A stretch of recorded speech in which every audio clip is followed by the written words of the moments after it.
1. Bien.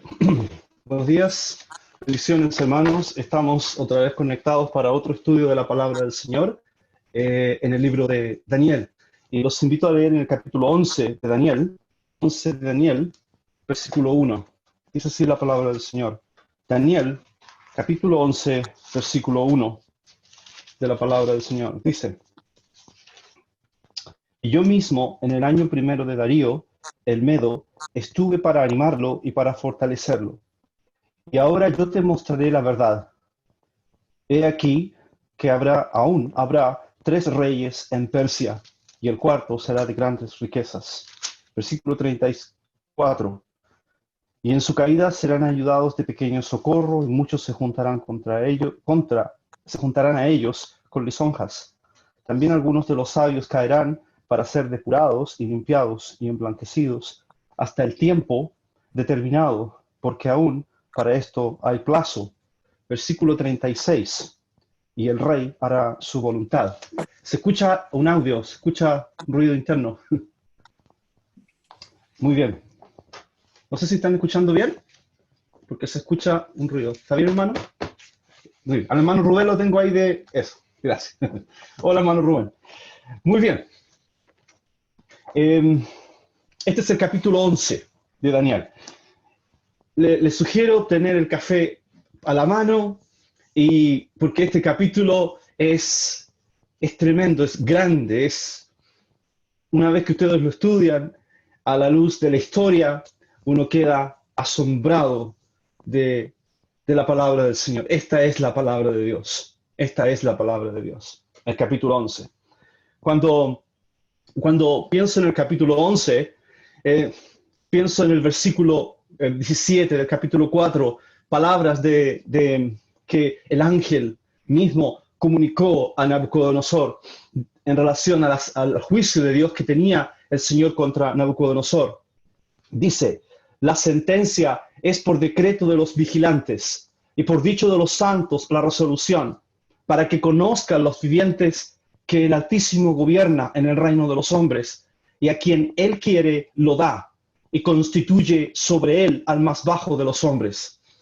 El capítulo 11 es el testimonio de la voluntad de Dios. Dios gobierna. El capítulo 11 es el decreto de Dios.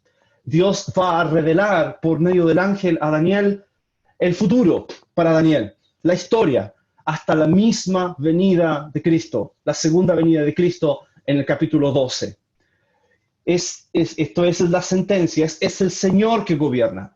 Vamos a encontrar muchas veces en este capítulo de reyes. Él hará conforme a su voluntad. Él hará de acuerdo a su voluntad. Pero de acuerdo al contexto del libro de Daniel, quien está en control es Dios. Quien está haciendo su voluntad es Dios.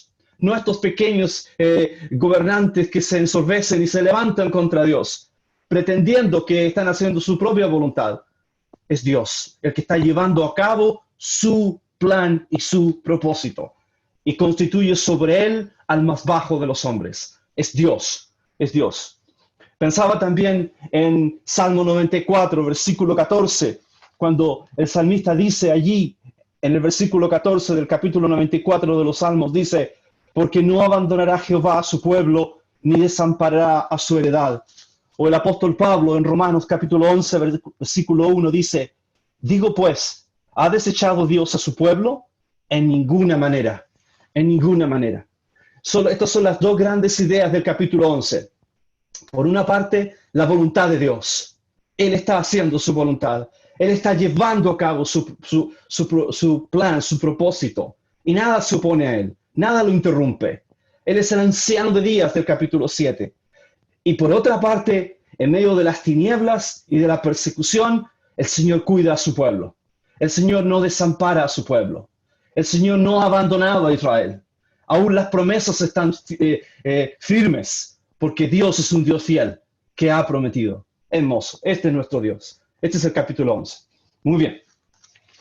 Mi intención es que todos puedan entender el capítulo. Este es un capítulo que no escuchamos habitualmente en el ministerio de la palabra. ¿Cuándo fue la última vez que escuchó Daniel capítulo 11?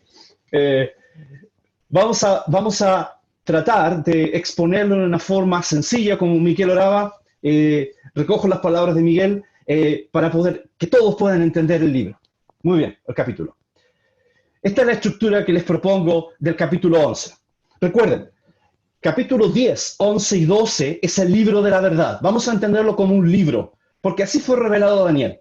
Este es el libro de verdad o la escritura de la verdad. Podemos confiar en lo que aquí va a ocurrir. Miren, el primer capítulo de este libro, la sección 1 del libro, trata con los reyes de Persia. Es un rollo. Recuerden que en ese tiempo los libros no eran como ahora. Es un rollo. La primera sección de ese libro va a tratar acerca de los reyes de Persia. Una segunda sección va a tratar acerca de un rey valiente. La tercera sección va a ocuparse acerca del reino del norte y el reino del sur en relación a Israel. Y la última sección va a tratar acerca del anticristo. Y finalmente todo el libro tiene una conclusión, un epílogo. ¿Se dan cuenta? Este es el capítulo 11 hasta el 12:5. Es un libro. Dios va a revelar la historia en el futuro, desde el futuro de Daniel, hacia el futuro, hacia la venida de Cristo, en forma de un libro, una sección. Estos son los hechos más importantes, más relevantes que el Señor va a revelar aquí a Daniel. Muy bien, estas son las secciones del libro de la verdad que el Señor revela a Daniel.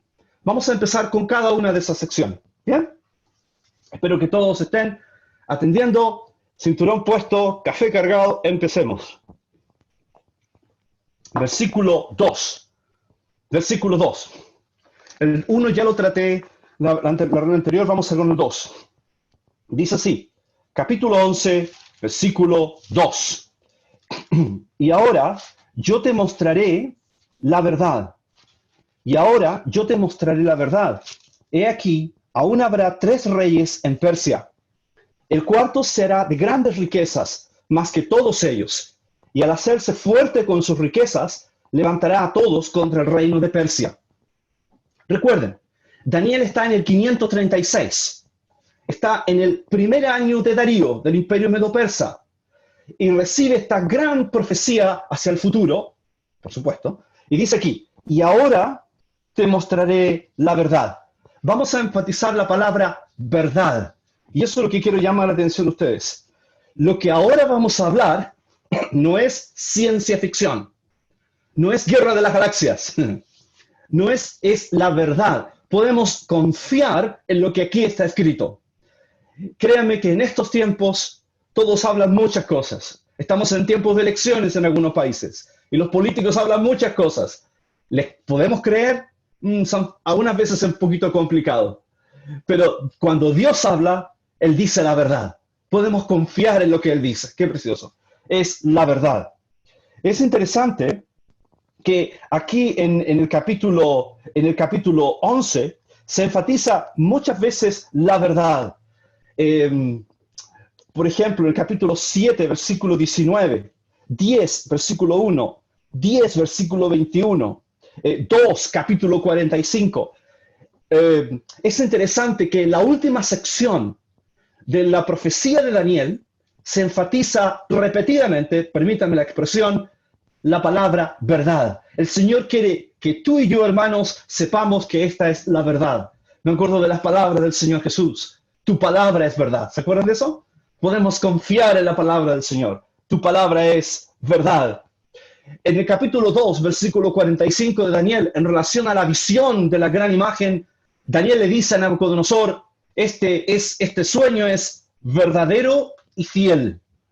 En el capítulo 4, versículo 37, Nabucodonosor dice, respecto a la revelación de Dios, todas sus obras son verdaderas. Y fíjense ustedes, 7:16, 7:19, 8:26, 10:1, 11:2, la palabra, la verdad se enfatiza, la expresión. La revelación es verdadera, hermanos. Tú puedes confiar en esta palabra. El hermano Miguel hablaba muy bien. Estamos en el mismo espíritu, hermano. Usted decía, el libro de Daniel ha sido muchas veces atacado. Y eso es cierto. Se le ataca a Daniel diciendo que él escribió su libro en el siglo II, que ya todo era esta historia cuando él lo recibió.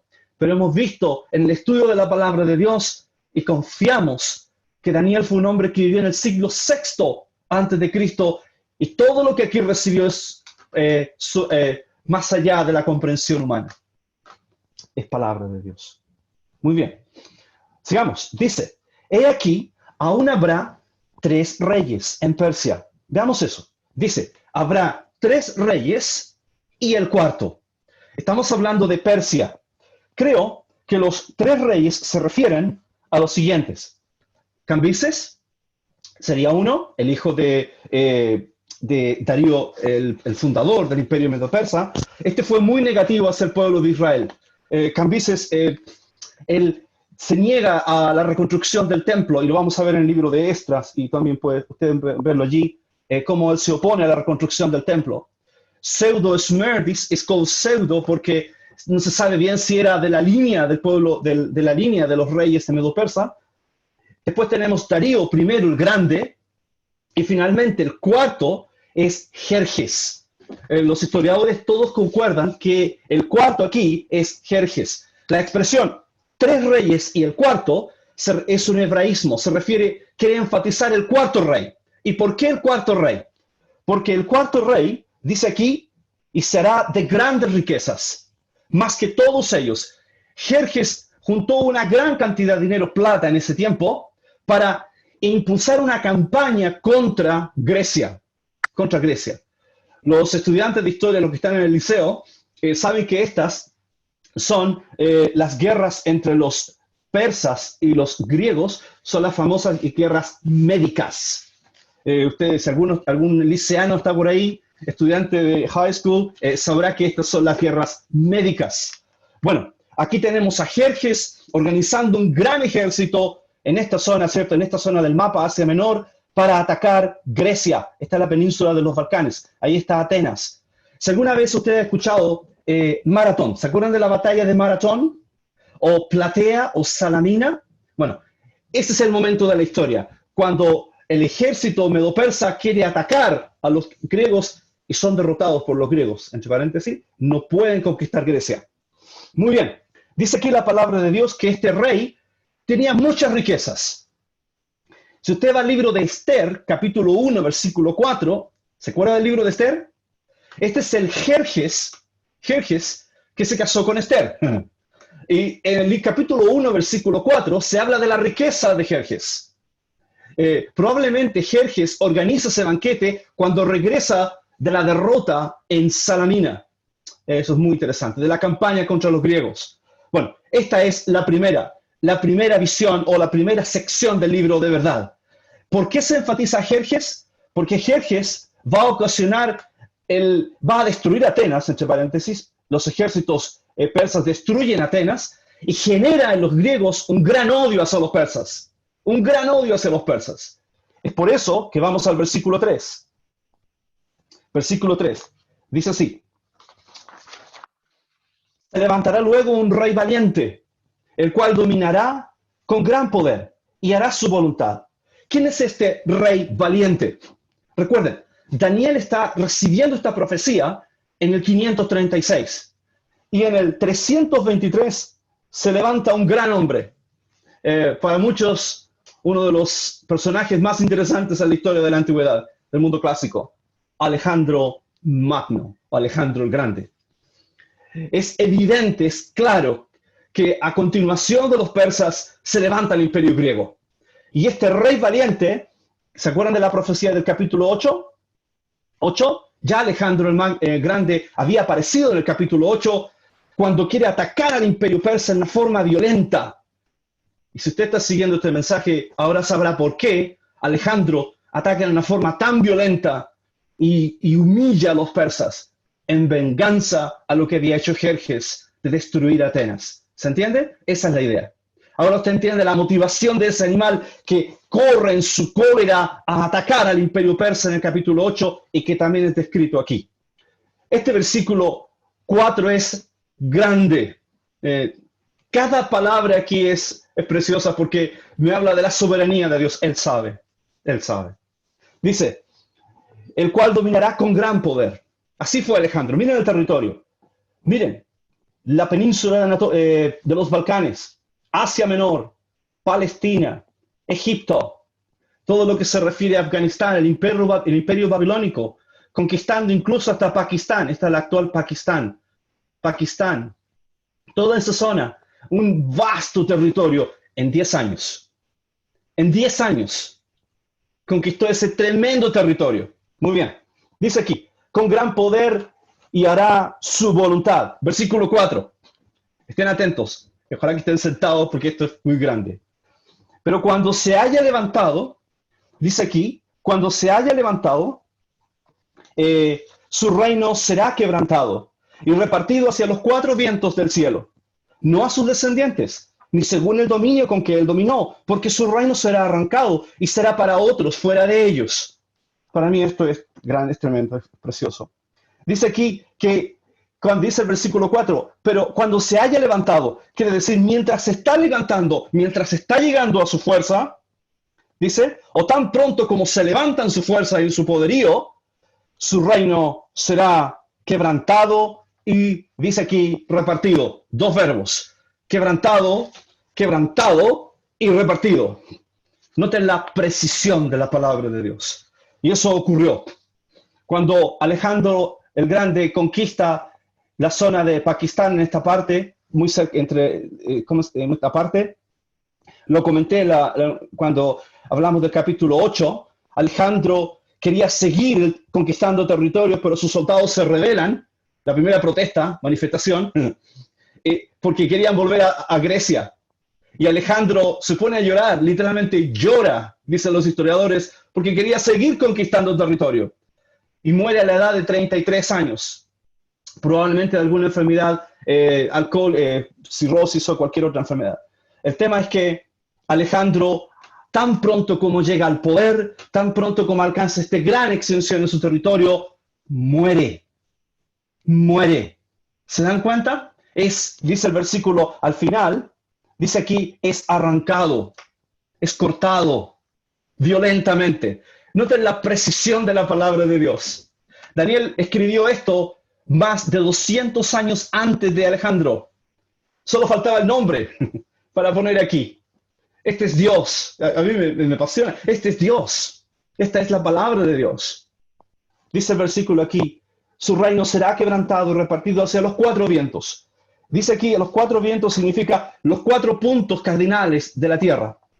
Y probablemente, y seguramente, alude a los 4 generales de Alejandro que después de 13 años de guerra civil, y otra vez la palabra es precisa porque dice aquí, pero cuando se haya levantado su reino será quebrantado y repartido hacia los 4 vientos del cielo, habla de un momento violento luego de la muerte de Alejandro. Repartido violentamente. Todos los verbos son intensos, hablan del énfasis, de la lucha y el conflicto que siguió a la muerte de Alejandro. Consulten el libro de historia y se van a dar cuenta que recién en el 313 tenemos la división en 4, de los 4 generales. Casandra en la zona de Macedonia, Lisímaco en la zona de Turquía, y estos son muy importantes, Seleuco en Antioquía y Ptolomeo en Egipto. 4 generales. No importa que se olviden de los nombres, solo acuérdense que muere Alejandro y 4 generales heredan el imperio. Y esto es el cumplimiento de la palabra de Dios. No 5, 4. No 3, 4. Porque ya la profecía, el Señor ya lo había determinado. Si usted va al capítulo 8, versículo 8 de Daniel. ¿Esto no es tremendo? ¿No es grande la palabra de Dios? Podemos confiar en la palabra de Dios, hermanos. Dice aquí, y será arrancado. El término original significa es de un árbol que es arrancado de sus raíces. Y dice que su reino será arrancado. Y dice, ni según el dominio con que él dominó, no a sus descendientes. Tal luego como Alejandro Magno muere, su hijo es asesinado. Su hijo es asesinado. No hubo un descendiente que heredara su reino. Y el dominio, por supuesto, de los 4 generales no se comparó al reino de Alejandro. Muy bien, sigamos. Es la sección 2 del libro. Sección 3. La sección 3 del libro dice que comienza en el versículo 5 y nos vamos a extender hasta el capítulo 35. Prepárense porque aquí todo es magnífico. Dice aquí, y será fuerte el rey del sur, mas uno de sus príncipes será más fuerte que él, y será poderoso, su dominio será grande. Es interesante, a partir de este momento, en la tercera sección del libro de la verdad, del libro en el que tú puedes confiar, de lo que el Señor ha de revelar hacia el futuro para Daniel, el profeta o el ángel que revela a Daniel se enfoca en dos de los cuatro generales. Se enfoca en Ptolomeo, que está en Egipto, y se enfoca además o enfatiza a Seleuco. ¿Y por qué estos dos? Usted me preguntará, hermano, ¿por qué sigue con Seleuco en Ptolomeo? Porque Israel está en el medio. Recuerden que la profecía se refiere a Israel. El capítulo 11 le va a contar a Daniel que en medio de todas las tribulaciones en la historia, este pequeño territorio, les dije, un poco menos del 5% del territorio de Chile, este pequeño territorio en Palestina, siendo atacado por las fuerzas de los sirios y los egipcios, siendo atacado por las fuerzas demoníacas, sobrevive la historia, porque el Señor no se ha olvidado de Israel. El Señor no se ha adormecido, Salmo 121. El Señor no ha desamparado a su pueblo, Romanos capítulo 11, versículo 1. ¿Se dan cuenta? Esta es la palabra de Dios. Entonces Daniel se enfoca aquí, o el profeta, el ángel, en estos dos puntos principales, y ya di la razón por qué. Entonces sigamos, dice aquí, y será fuerte el rey del sur. ¿Por qué? Porque cuando muere Alejandro, el general Ptolomeo, estoy en el versículo 5, este hombre es nombrado rey en Egipto. Voy a ver atrás. Ptolomeo, me están siguiendo, ¿verdad? Don Rubén, ¿se sigue bien? ¿Se entiende? Eso, usted me da la señal, hermano, cuando está complicado. Muy bien. Ptolomeo, general de Alejandro, se hace fuerte en Egipto. Esto es muy importante. Quiero hacer un comentario muy pequeño aquí. Cuando pensamos en Egipto, pensamos en los faraones, ¿cierto? En los faraones. Pero a partir de ahora, de este momento, sáquense de la mente los faraones, porque ya los faraones no gobiernan más. Ahora los que gobiernan son los generales de Alejandro Magno, griegos. Esta es la dominación griega sobre Egipto. Eso es importante. Y Ptolomeo es el general aquí. Este se hace fuerte. Pero dice, mas uno de sus príncipes será más fuerte que él. Y ese se llamó Seleuco. Y miren ustedes en el mapa la extensión del territorio de Seleuco. Es obvio, si ustedes ven en el mapa, que Seleuco ocupó mayor territorio que Ptolomeo. ¿Se cumplió la palabra del Señor? ¿Se cumplió? Por supuesto. Dice aquí, uno de sus príncipes será más fuerte que él. Y será poderoso. Y su dominio será grande. Se cumple la palabra de Dios. Sigamos. Y hubo continuas guerras. Encontré una nota, dice, esta rivalidad entre estos dos reinos afectaría negativamente a Israel, porque quedaría atrapada entre sus guerras. Esta es la idea. Ahí está Israel, en el medio de la guerra y conflicto de estas dos superpotencias de la época. Versículo 6. Dice así. Al cabo de años harán alianza, estos dos reyes harán alianza, y la hija del rey del sur vendrá al rey del norte para hacer la paz. Pero ella no podrá retener la fuerza de su brazo, ni permanecerá él, ni su brazo, porque será entregada a ella, y los que la habían traído, asimismo su hijo, y los que estaban de parte de ella en aquel tiempo. Esta es la palabra del Señor. Cuando dice aquí, al cabo del tiempo, es después de un periodo de una alianza. Ya estamos en el 250 antes de Cristo, cuando dice que harán alianza. ¿Quiénes harán alianza? Por una parte, Ptolomeo II de Egipto va a hacer alianza con Antíoco II. Les voy a contar un secreto que no pase más allá de Concepción. Fácil recordar. Todos los reyes de Egipto se van a llamar Ptolomeos. Y todos los reyes del norte se van a llamar Antíoco. Entonces, lo único que va a cambiar va a ser el número. Falta de creatividad, ¿no? Entonces tenemos a Ptolomeo II en el norte. Ptolomeo siempre es el norte. Antíoco siempre es estoy complicado. Ptolomeo siempre es Egipto y Antíoco siempre es el norte con Siria. Hasta yo me enredé, ¿eh? Entonces, se le ocurre la brillante idea Aquí está la brillante idea para terminar el conflicto, dice aquí, y la hija del rey del sur vendrá al rey del norte. Entonces Ptolomeo dice, tenemos que terminar con las guerras. Entonces tengo la brillante idea de mandar a mi hija Berenice, así se llamaba la hija. Hija, te voy a mandar al norte y te vas a casar con Antíoco.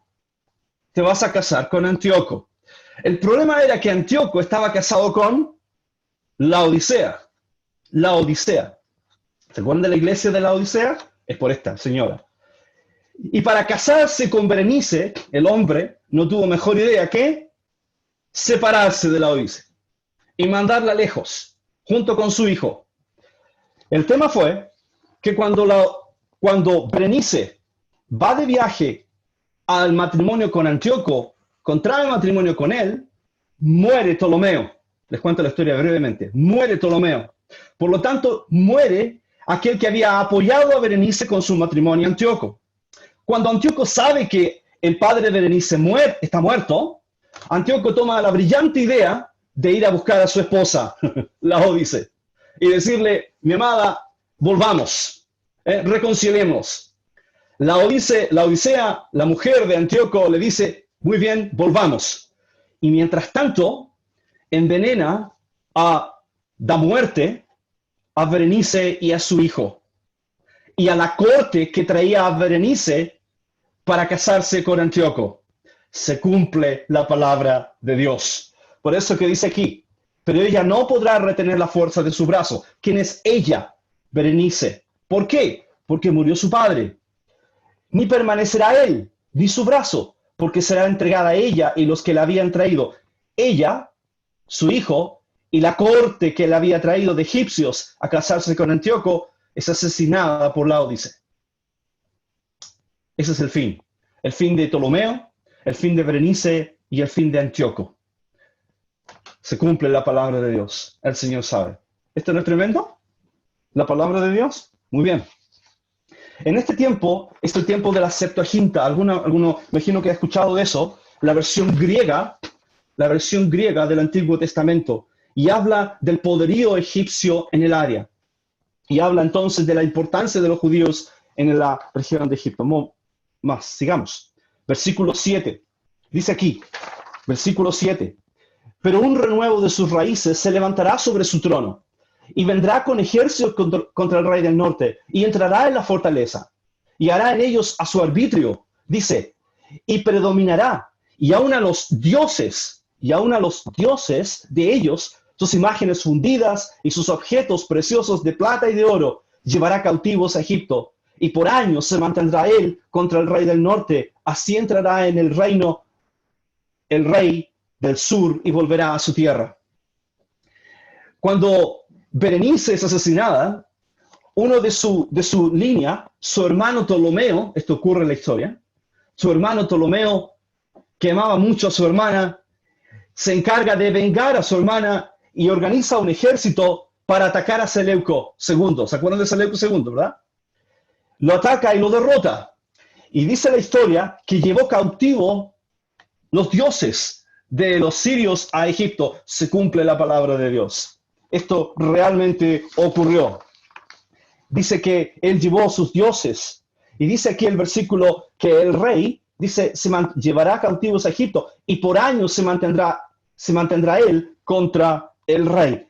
Este es el periodo, en su tiempo, en el periodo de Ptolomeo, este es el periodo de apogeo de Egipto. Es interesante, Israel prospera en este tiempo, prospera intelectualmente en este tiempo, está la Septuaginta, es el apogeo del poder egipcio sobre Palestina. Ustedes van a ver los nombres, pero el capítulo 11 nos habla de estas olas, la ola del sur, el dominio sobre Israel, la ola del norte, y cómo el Señor preservó y mantuvo a su pueblo. Hay una gran corriente en este tiempo que se llama todo lo que se refiere a la corriente helenista, al pensamiento griego, a la filosofía, y eso aún en ese tiempo quiso socavar y deteriorar la fe en la palabra de Dios. Este es un proceso que se está dando en este tiempo. No tan solo el ataque de los enemigos sirios y los ataques egipcios, también el ataque de la mente, de la filosofía, de la ciencia, que está atacando al pueblo de Dios. Algo muy interesante, en este tiempo en Israel había una moda. La moda era cambiarse el nombre hebreo al griego, porque ser griego era trendy, era seguir la corriente o la tendencia.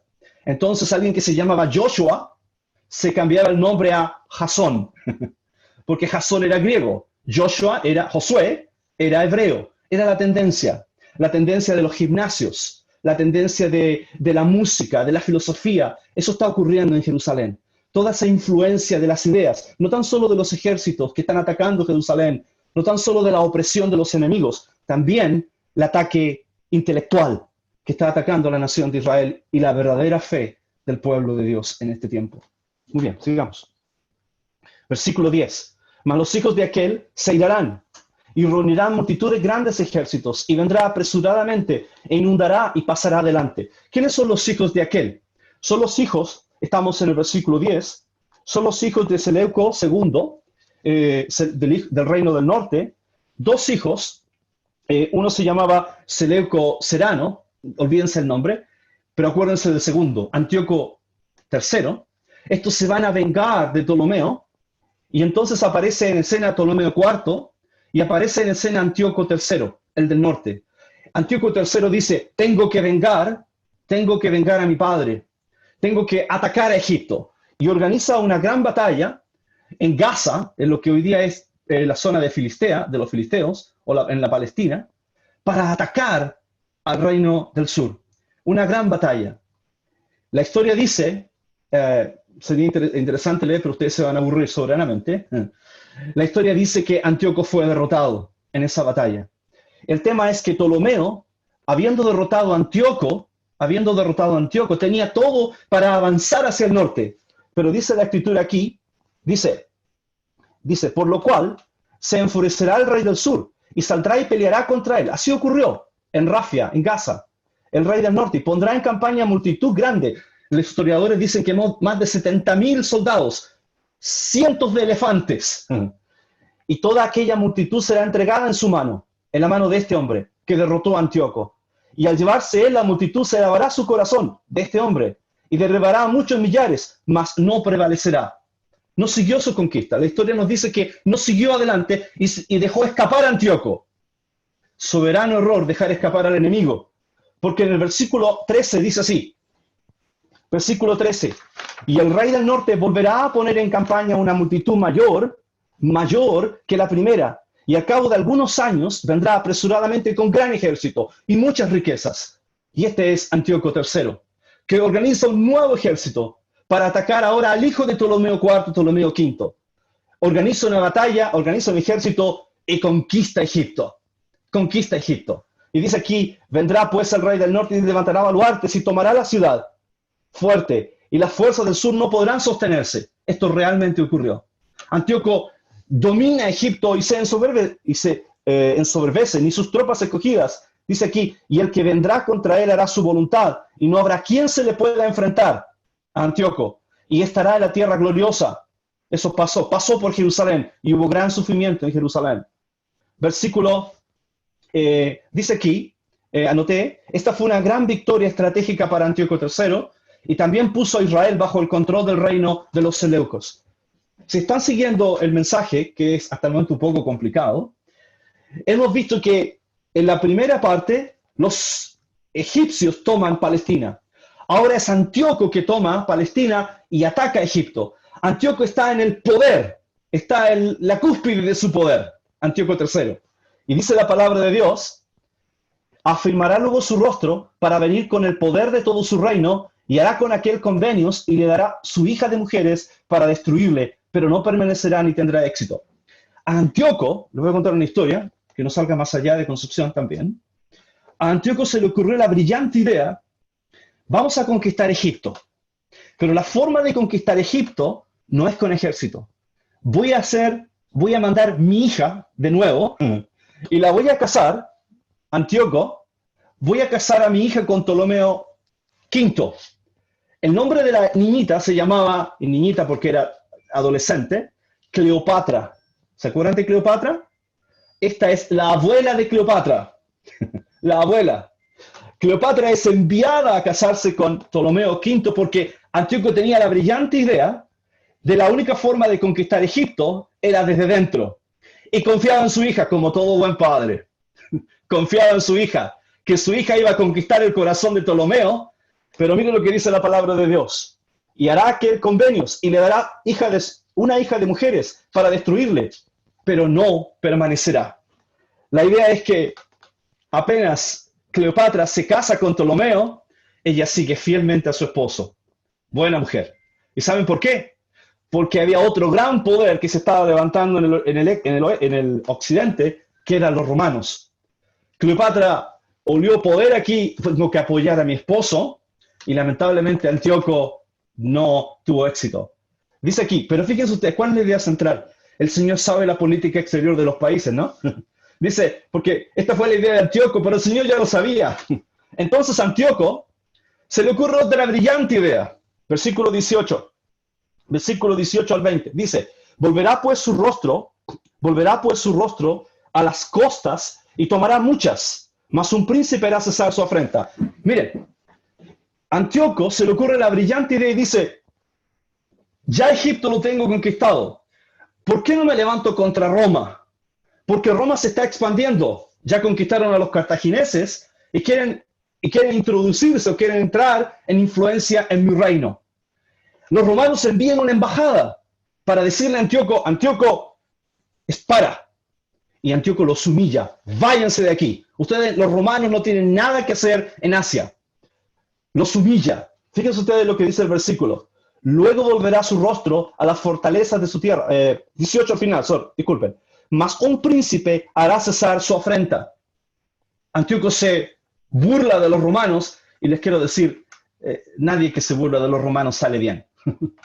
Entonces, el Senado romano envía al hermano que derrotó a los cartagineses y lo envía a enfrentarse con Antíoco y lo derrota en Magnesia.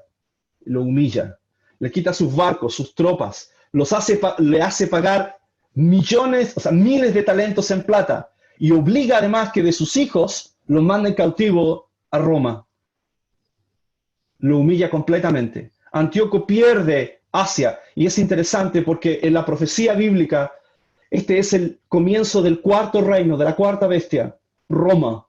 Cómo Roma empieza a conquistar territorio. ¿Se dan cuenta? Todo lo que ocurre aquí en la tierra, y termino en 5 minutos, todo lo que ocurre aquí en la tierra es reflejo de lo que está pasando en el cielo. Nada escapa al control de Dios. Nada escapa. Cuando a Antíoco se le ocurre atacar a los romanos y ser derrotado en Magnesia, estaba en el plan, eso ya estaba en la soberanía de Dios, en el plan de Dios. Su hijo Antíoco llega al poder, Antíoco IV, y mi reloj dice 9:52. Hermanos, ¿alguien me autoriza 5 minutos? Tengo la autorización de Andrés. Muy bien. Les voy a contar una historia. Tengo mucha historia. Hombre de historia aquí. Dice el versículo 21. Y le sucederá en su lugar un hombre despreciable, al cual no darán la honra del reino, pero vendrá sin aviso y tomará el reino con halagos. Cuando Antíoco, dice aquí la palabra de Dios, Antíoco es derrotado por los romanos, en el anterior versículo, Antíoco tiene que recoger plata para los romanos y es muerto en un templo en Susa, en Babilonia. Su hijo llega al poder, de acuerdo al versículo 20. Y este manda tesorero, está en el versículo 20, dice allí, en el versículo 20 dice, y se levantará en su lugar uno que hará pasar un cobrador de tributos por la gloria del reino, pero en pocos días será quebrantado, aunque no en ira ni en batalla. Ese era el hijo de Antíoco, que lo mataron porque estaba recolectando plata para los romanos. No fue derrotado en batalla, fue asesinado. Y el que lo asesinó quería tomar el poder.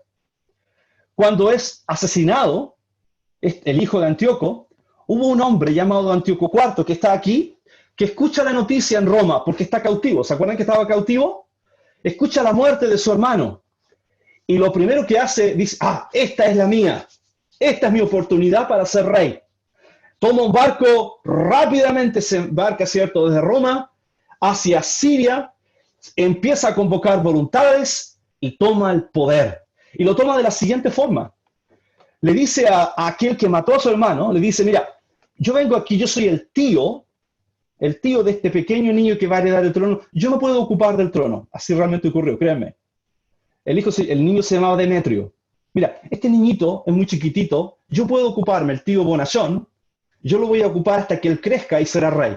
El tema fue que todos le creyeron, por eso que dice el versículo ahí, pero vendrá sin aviso y tomará el reino con halagos. A todos convenció de que era buen hombre, llega al poder y lo primero que hace, da muerte a Demetrio y se instala en el poder. Este es Antíoco IV. Y dice aquí que el versículo 22, las fuerzas enemigas serán barridas delante de él. Esto habla del poder de Antíoco, del poder sobrenatural, o sea, no del poder sobrenatural, del gran poder que este hombre tenía.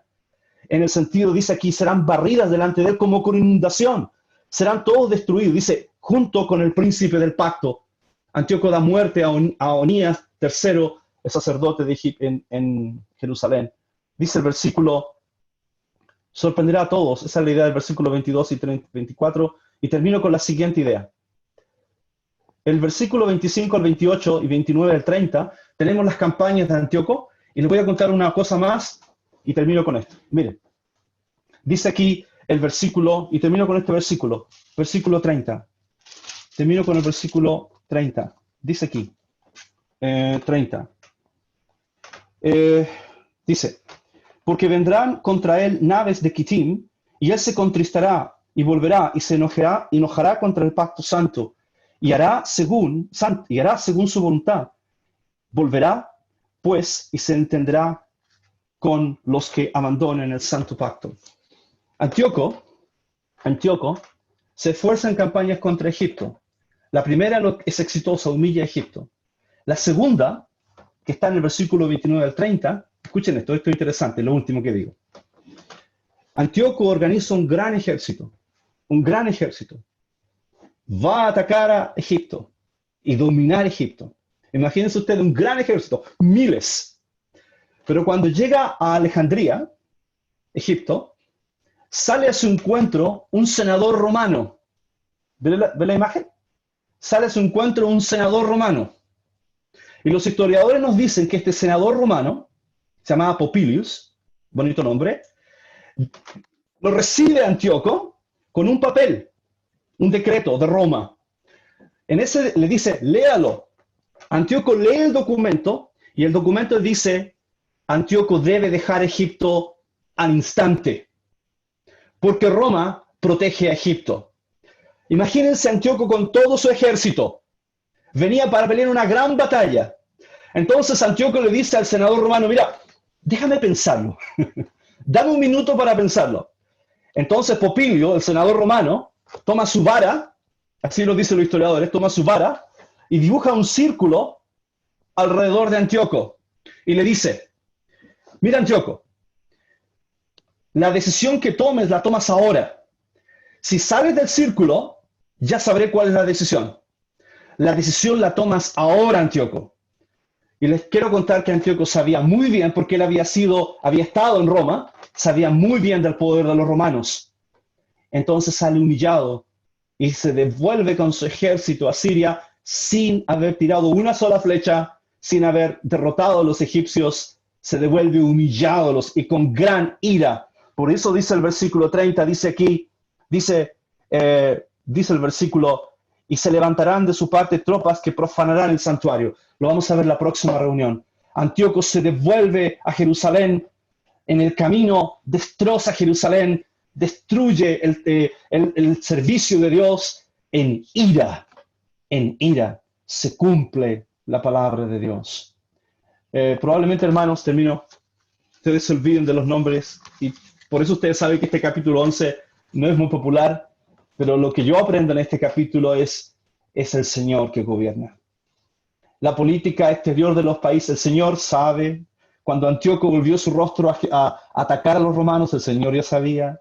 El Señor sabe todo, tiene todo bajo control. Nada escapa a su control y su dominio. Nada escapa. Esta es la palabra de verdad. La próxima semana vamos a terminar el libro de Daniel, les aviso. Vamos a terminarlo, vamos a avanzar rápidamente y vamos a ver el final de los tiempos. El final de los tiempos. Que el Señor añada bendición a su palabra. Muchas gracias por su atención. y paciencia en este complicado capítulo 11 y los detalles que aquí aparecen. Que el Señor bendiga su palabra.